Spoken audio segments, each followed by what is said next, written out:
Ia, talofa Samoa, talofa. Ia,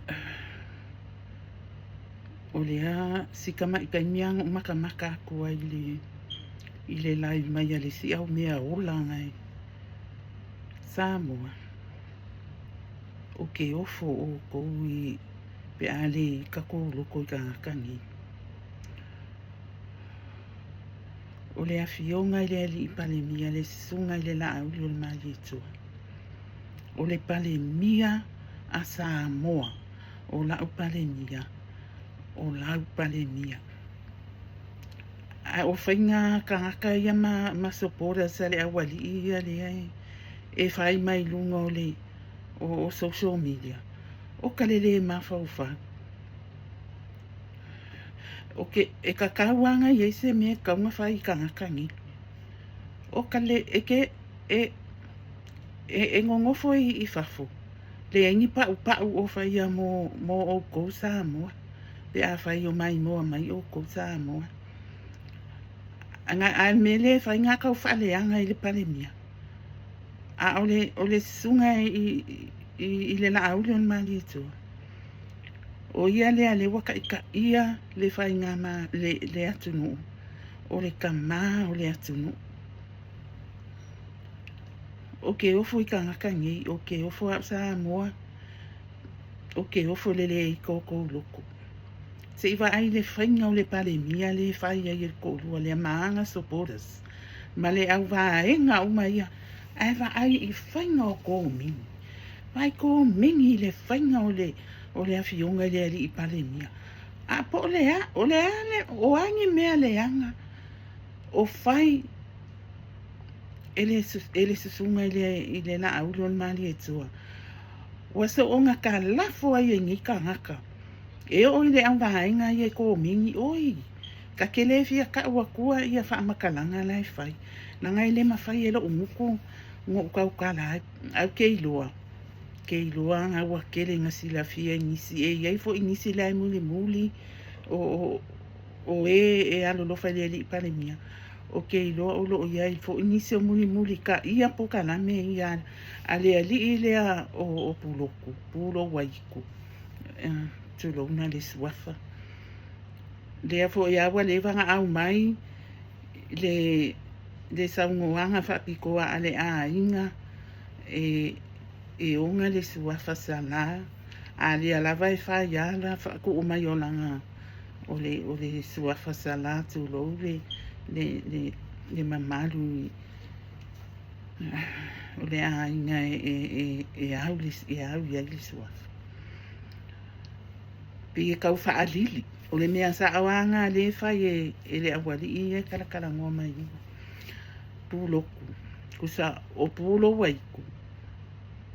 O le ai kupi. O le ai kupi. O le siali i le pea whai e sa o lau ki kilo aku iai wa. O ke le kai kai o muri muri le ka u whape o le ai mamoi. Ia langa le ke ki kilo aku e urupo o. O longa winga e fōlinga mai o le ai mamoi ma le ai kupe le ai whai me la pukala. Oka e vai le mafau fai mai ele malama le afionga le i pale mia i le wingo le upu trise. Se vai ele fia popoko. Ai ke usikama ikaini ele a kose li mami nguke maka. Danga o le e oso ai a ke le fia muli ni poro kalame ngi au vale. Mea e kasi ala whaalongo i whaingo whamakalanga ma fōlinga o meo pe o kangaka wale o ko yengi ma whauwhaola ma kua i o ki a kua ki ni po o la iai yengi mea de lei o iai ko kongo nga o la pisi ia o walu ese lua wa ki ngā lo loko ki ngā lo loko langa o la upare mia ngana ia le malama ngi kangaka o le pale mia Samoa o le pale mia a tangata Samoa o le maria i o ngi whamakalanga Fai mai le si ali i le o urupo o le si urupo o le fai mena po kalamima. Fai mai e sili a kulonga mala malama i mea kau o le aku mea maka upu i le aku ngule ngei le malo o skaria. Ngai lo le mana malama o la a uli la i o le fai ngale o le kala. O fa pia a o fai mai o ia fo ua le vang fai ngal wenga i kongo le malo. Fa pia anga fia ko wa aya le ko ngai ngo. Anga fa pia fai ngal wenga i kongo le malo. Ayo ia le lo po fai ngal wenga i kongo se o se fale nga o si ai ia me o tole pe pale malo. O li fole a kuko o ke le lo po lo nga ingoa sa ala ni sa we ai ngo walu kuko lo nga ingoa ia ele ai ma se me nga o so ai e se ai ia ingoa ie o so mai ele o so ai lo nga ingoa fa ele la sa we pe pelo mai le aku a le lo o mai le aku o langa luenga le nga fai o le ai ngau mamui o le ai ngau mamui o le ai ngau kupi le mea makanga oi e pulo wai kulo mea makanga oi nga ia le sia o video nga le nga ngo fa alongo i fo i le si fo ia po kala me nga ngo fa alongo longo ai la fo e fai mai ele pa le mia kai mi ko nga va ya so le fongo ya nga fo e ia la o video nga ia i lunga o le fa panga ko fo yo lo wika i ya pulo wai ko mala ola sa mo ke o foka i kai ko le va de si mia e ka kanga ia i se kangaka e ngake a vea mo li hanga manko fo i le asa whianga i e whaina ukusi a le fast ia le awhionga i le wa miska a whionga ia va wow sa o ia pe nga whaia mo li hanga mo ka ngaka e upu vale whai amu i le awhionga le i pale mia o le meo ke ho foi se ole afionga le ali palemia ole palemia kako palemia sa mo ai vai fai nga ka ngi ku sa la wa fai ya sa mo fa amu ya sa mo fai ya o lo la manga ku le ko ora ka kawanga ya sisi o langa ia lea makafa yoi o le fai nga o molianga ai o fo ele e kanyo ia okay loa o e fo langa makafa yoi le vainga ne ai kanyo ke fa pele fika wi ele ko ya lua le pale mia ia e ko e fai molianga o nga upula e lafo ya le wingo la kala wi e kakanga ia sesi e pe ia le upo foi ele fa pe ala ko ia lua o ko e vivi oi ia o le kau fa yesu ese upo foi le kau fa makala kili ele winga a waka ke fa akali longa winga ale ya lua na pale nia o nga ia longa manga ko o nga o ia le ya afia i o nga whaafenka ia o nga ai e lo ma fo le skami a kongu e se kami o whaape pare mia o se si fo i se o ni si fo i se step up step in step up to do something i lo le kako whaakalikali ma kako ngofo e koe sa wale pale mia e koe lave ai ia o se mia whapenga ia ka ilo ia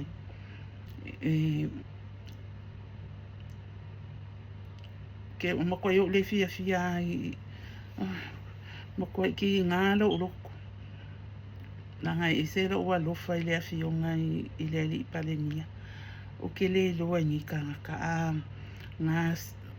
ngase ia ole nga ole upunga ka ki nga le afionga le ali pale mia e kau e whai ni whainga e whaaria kua ia Samoa o ngā lofa mani whaamauni ia i la kou o i leo whailonga inga fo i le palemia so ngā lofa i sis awa aka ku le siku e kaunga whaakelele alofa i a inga vai i e oro manga o mia moni a sosoai ai wa ai le alofa ma le whailonga o le kukusa o ma le whaasafuanga o whaasafua i kangaka o ma o anga whea i le ngei o langa ngā ngongofo i Samoa ma waku ni kupe a waku whaapea e se whai ngā mālo wa ke a kungi le ai se whai ngā mālo ngā e o mai fo i ai e lo po le last 10 years or last 15 years ngā makainga kele ai awa develop before Samoa kele kupi ai le ima whai anga ngā iei singa whasi kupe fo le e ku waku pe o le ku waku o le se lau lima sifuru ai se va ai i le makaukia o le mea ko ngale ka o makaukia a o mea le ko alua le whai mai ai me se ale i le opu loa iku o kaunga kape i lalo ngā po kalami kaunga kape e le ai mangi mea ao ngā ale aku o maua mai ai wale o e vai pe yengi maka upu ka ua o lo manga o miam fia fa alonga le aku o e so ai a o au maua ingi aku o maka upu nga e kaunga o ifo e mai e fa kalangoa ma ai ese ane mea le fai o polo kalame o mai e fai i le afionga i le li palemia fa amu lea e ke lua kukusa ma le afionga i le li palemia e ko ke kukusa na pawanga mea e fai o ko nga le lau me fai mai o le palemia i le iloa ngangu o le palemia e se a whaai unga whai mai ia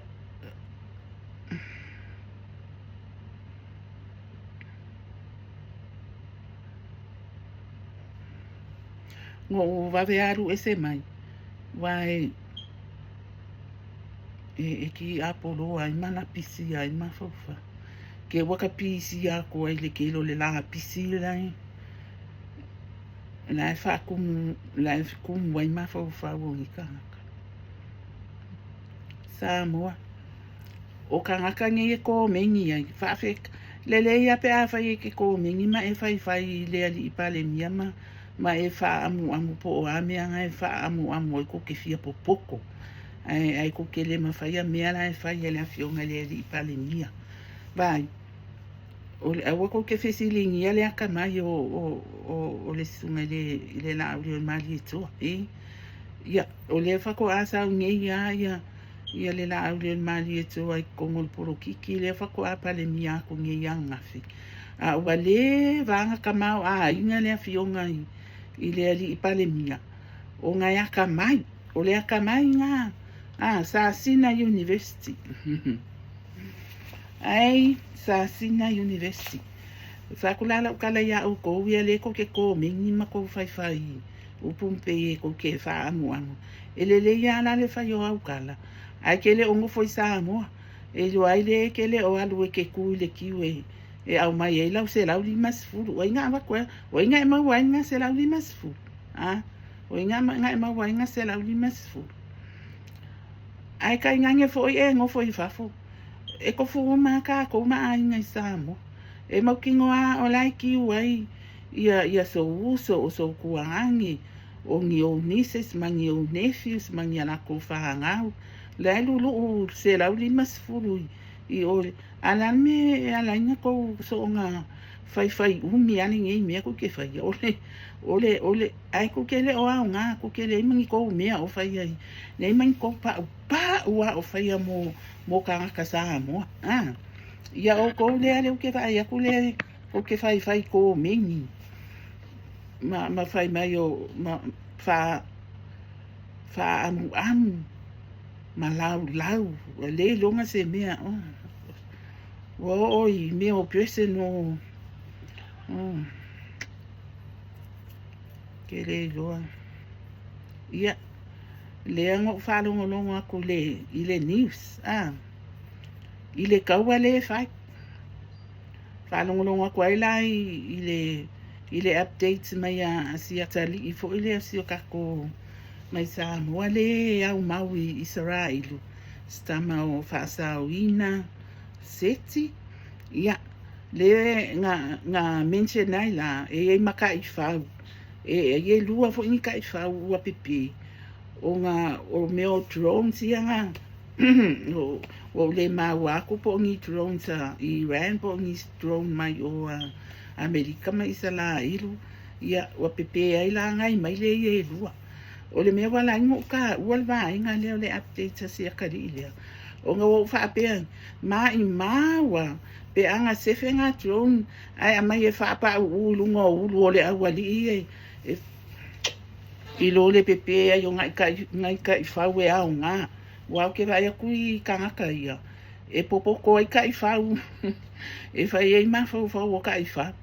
Anga se i paka ku ai Jones ngai lunga o ulu o le au ko alua. Le mea ulu e la le o puloku. Ia, o ke maasangi le iai. Ngai ai le sea o video.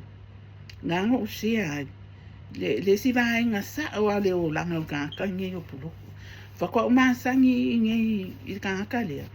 I le lua afe, ia lua afe sifuru hima, ia po lua afe sifuru ongu. Ia, nga sau join mai mo meo pisingisi fo i le whaka mo meo o fuala au. Mea le o le whanunga ka o le protected. Ia, ai ke ua o mai ai loa ma sionga ko alua. E o ke aloa whai le kengi. De ai masa ufa Afrika uli i sionko lua i la waia ma waia mafukanga nga mako masangi ele i mako mafuka ia sale ai angi o langonga fo i fa pe o ke ka ai pe o ke lo ni fa makalanga e wingai ai ya ka ni sa wai la fa longo ia e fo e nga yanga pi o New Zealand nga la inga o mai i lunga i Brisbane fa ia langa po kalame nga o le mau a la fa longo na le po kalame le o le mau o le kele o le sima nga o le kala le nga sa u fa i lunga o Savea o le sunga ya Savea Harrington o ia ko ngwane nga lea nga mawa e puloku le poko le poko le nga ile story nga ile ma ia o mea nga lea o ke ka whaano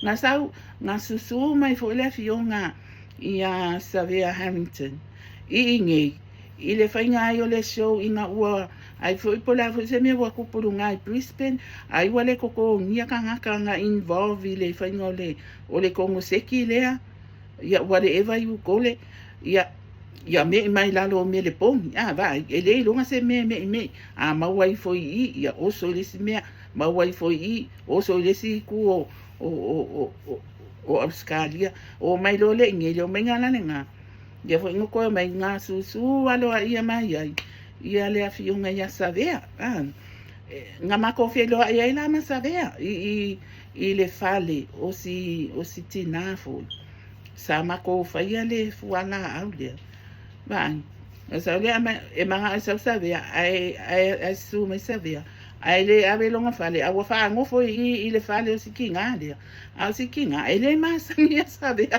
vai ele anga ke le ale ami o ia oinga nga pe o fa pe we ai a mai ia Savea le o ki ai Savea i le fale o si ai le masa ni si tina ia Savea o ia le anga sa we Savea a longa winga le kala ia ka ke le lo po fe mi nga ngofo ai pe ai po le mea ele o fie Savea i o vai o le mea nga e mawai oi pe ale ko uala na mea nga e fai o lo fai i le palemia Samoa Venga minto maka. Ole. Ia, fai ai ale on makofu ala male ali ile. Fai fai makofu ala o whaalongo aku. Wa ini wao fo e fo ile si mea wa fo I fai wa ngalongi ia ka ika. Le kau mawhauwhau ko apa le ale mea le ngalo. Le ngalo fai whao ngā ile Westpac. Ia, whao ngā ile bank le ngā le Westpac. Ia, wa whaisi lewa. Ia, o tau marili ai, wa le maua o māku ai, o le winga o le whamakalanga. Wa le longa se mea, wa le alu e su e whaalele se ngā winga. E sa awai, ai longa, longa winga, le se kusilo ia. O aku silo ia. Ia, ai ke o whaalongo aku. La wa whai mai lesi kulupu leanga. O le ha ele ngore kulupu. E whaapea la, o lesi foi vai ngā whautua. Asa moa, I ngei Melbourne. Ai, wa o le maa ua le ingoa o le whaalapokonga le ngā. Sa iai fo.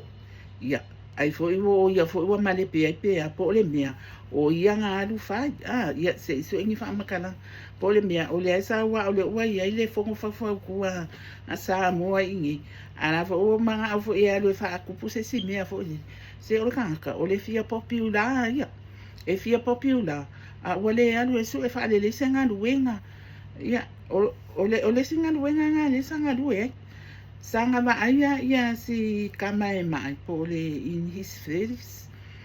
Ia o langa o le singa luenga nga whainga luenga o longa winga. E le o se kusilo o ia le mea le sa iai. O le lopo se certificate tu le disability. Ia o e kake alofa ma ia au ke leo kalango aku I tangata o ke kalango aku o langa job description na wa o mea e umalisi mea o so lesi mea ele umalele si ai o so esu e mea solo wale alu esu e fa le senga ruenga e staple e kausi ai longa o langa ia ngale lefa ko sa wa nge o la ya lu ale por kalame ai a se ko fo nga lai le whainga o le pale mia e le kai ai rongai ma whai ngi kanga ku ungi me o kau whaaleanga ia ngā lau whaapea e siri e lo sa we whaapa ku I le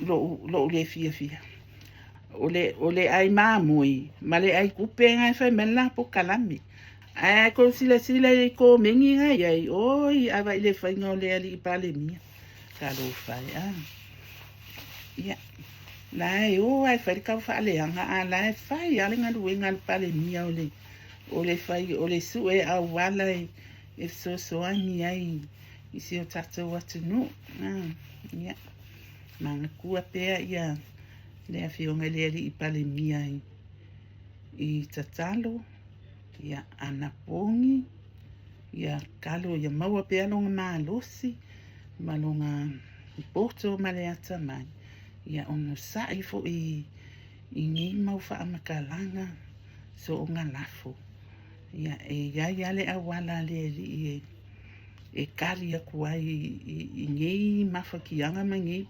puanga kia o nga o fa makalanga ia paunga se video paule o se maka upunga la ingo o so mai runga o ele e so mafa we e fai aku se video ni ia fia ia o le ala vale kai mi wa vango ai ia le fa ia was ko sa fo ile fa ko fai aku se ska ko video manga ia ale kai mi ngi o lo o fai atu ia o kusa o lo ke akamo usman e hai tai lo le fia that's how I am ki ngā ikingo ki ngā le ulu ia ai pe a baku I fafo ia o ngā peile wa mama ia e se aku ai kako kau fai frustrated fakas ia e mama whamalulu atu, pe a whai ua iangi upu asa o ngā lafo. Ua le kusai marako whaafonga mai. Ia, o ngā olunga lava o le fia tele.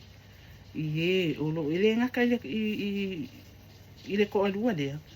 Ai o isi fo i la kounga e man mai ka inga le o mainga.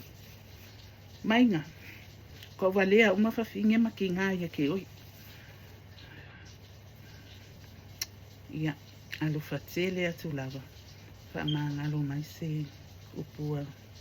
Ua le tautamali i lau whaafonga mai Samoa. Ia. Lau fionga le palemia, lau sunga i la aure o le mali etua.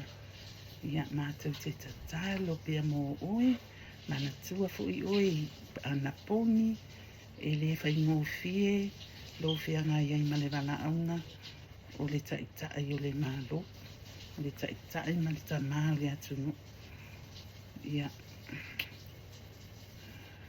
mātou te alofa, mātou te alolofa te le te oe, ai mai se o a inga I lo whalitua ma le a inga atua.